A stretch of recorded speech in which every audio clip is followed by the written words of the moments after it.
What's up, guys? It is Cyrus or Zadi here, depending on whoever's watching this. And today we're gonna have a little talk about well, before we get into that, so basically, I wasn't even meant to make a video.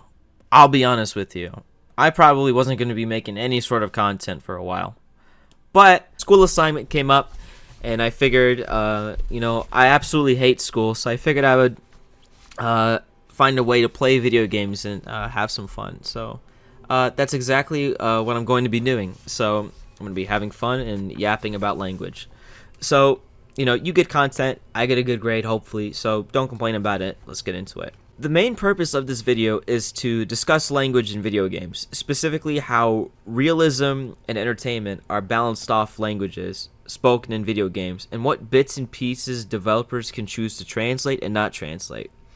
This is sort of the main topic I'm going on about, and I'm going to include some miscellaneous stuff as a bonus that I find personally entertaining and funny because, I know my audience. You guys want a good laugh, right?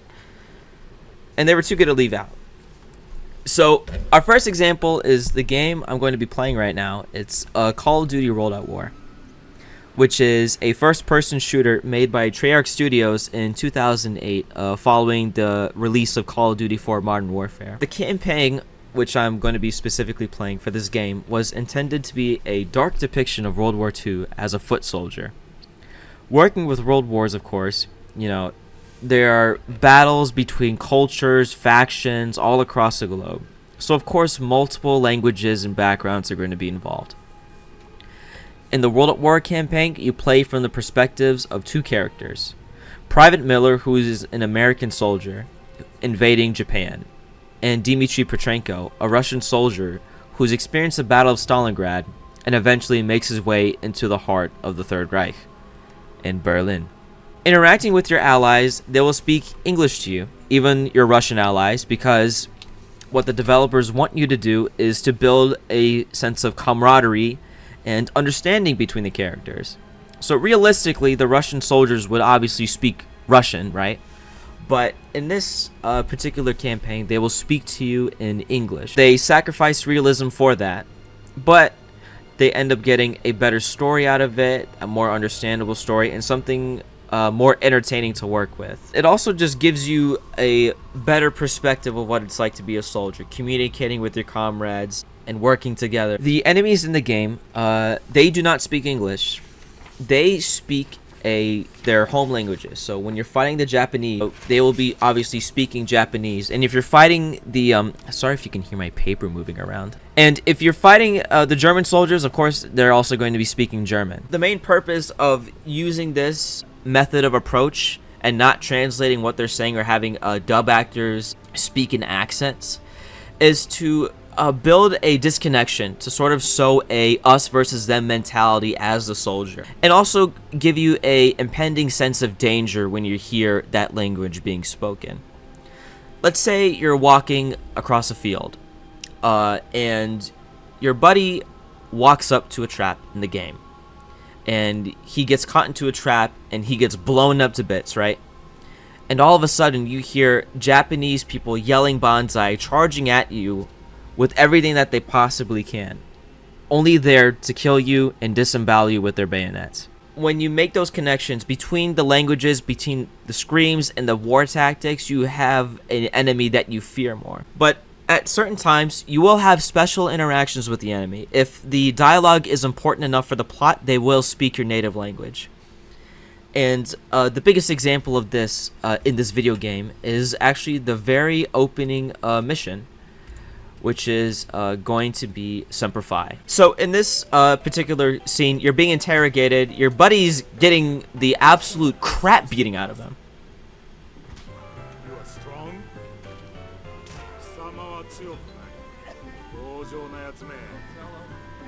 So you see, he speaks English to you, and he speaks Japanese to his fellow soldiers. So, of course they'll show little bits of English from these guys to resemble like a communication, like a mesh between the Japanese and the Americans. And you can already see that these guys do not play around. They are very brutal. I'm gonna look away. Oh no, I can't look away. Well, he's gonna die. Bye-bye. I'm sure you guys can handle an M-rated game, okay? Come on. We're all college students. We're 18 plus, okay? Grow. I'm not gonna say that. But just deal with it. Get over it. If you get triggered by it, just don't watch. Don't watch the video. Don't watch it.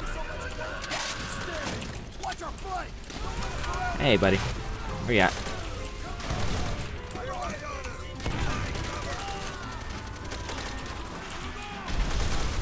So you can hear the Americans screaming in English, the Japanese guys. Check it out. Looks like a temple or some shit. This guy okay? Uh oh. Did I just hit a collat on these guys? Oh! I hit a collat on those guys, didn't I? Oh, bayonet. I'll take that. So, sometimes in these games, it makes no sense for some of these characters to be able to speak English. And the first obvious example is Halo, where the enemies that you're fighting against, rather than have them speak a foreign alien language, what Bungie Studios decided to do throughout the early 2000s for the whole Halo series, up until 343 took over, was that they allowed the aliens to speak English so that the players could have funny moments based off of them and kind of hear the panic and perhaps maybe the stupidity that they express sometimes in the game. And I have a couple clips of that already, so I'll throw a couple clips.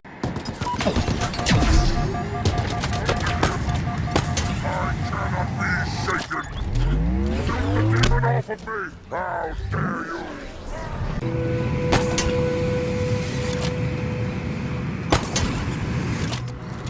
Off of my vehicle! Beast! The human took my vehicle! Over. Oh.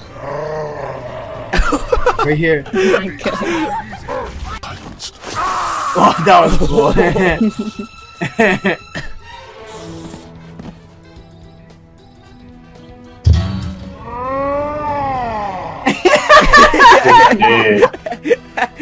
So you may be asking, Cyrus, why are we playing Black Ops 4? Well, now we're moving on to a similar point that I mentioned earlier, but for a different circumstance. So, what we have here is a collection Anyone else a little antsy about taking orders from a commie? No offense, Nikolai. What a surprise! This Dempsey is just as dumbheaded as the one I've come to know or hate over the years. Wunderbar. Look! Can you see how much I'm smiling? Basically, what we have here is we have two characters. Of course, there's four, but I'm playing with my dear friend Nick today, so it's just gonna be only two. But this is perfect Complaining because ain't gonna help anyone, so we may as well get on with it. Hey, anyone see a big funky shard laying around? That's the spirit, Dempsey. Never be afraid to ask for help, especially when you're a complete doomkoff like yourself. you can see that they hate each other, as I just said just before that quote played. But basically, Richthofen is a crazy German scientist who worked for the Illuminati and Group 935, which is a division funded by the Nazi Germany. And Tank Dempsey is a American Marine whom Richthofen took as a person to experiment on.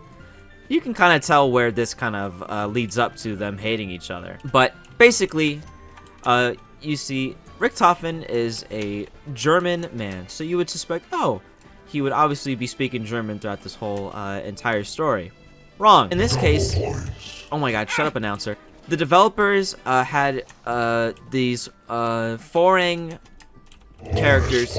Shut up! I need to collect my thoughts. I'm getting angry at this damn announcer. Anyways, the Treyarch developers, they have... Light the fires! Power restored. Stand by for facility You status. really cannot speak over this. I can't... it's really hard to...